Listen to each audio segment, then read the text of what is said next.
বিদ্যুৎস্পৃষ্ট হয়ে মৃত্যু হলো এক সিভিক ভলেন্টিয়ারের। এই ঘটনাকে কেন্দ্র করে ব্যাপক চাঞ্চল্য ছড়িয়ে পড়ল মানিকচকের নূরপুর এলাকায়। পুলিশ সূত্রে জানা গিয়েছে মৃত সিভিক ভলেন্টিয়ারের নাম মোহাম্মদ সাজুল আলী। তার বাড়ি নূরপুর মণ্ডলপাড়া এলাকায়। মৃত সিভিক ভলেন্টিয়ারের পরিবারে স্ত্রী সহ 3টি ছোট সন্তান রয়েছে।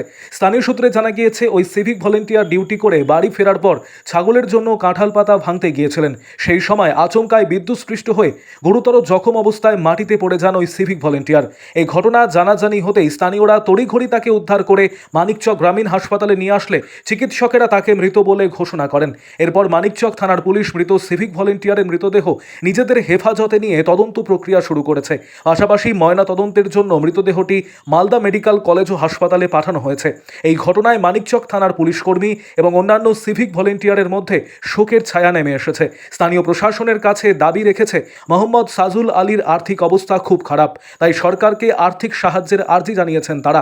পাশাপাশি মৃত সিভিক ভলেন্টিয়ারের চাকরি যাতে তার স্ত্রী পান তারও ব্যবস্থা করার জন্য প্রশাসনের কাছে দাবি রেখেছেন এলাকার মানুষজন।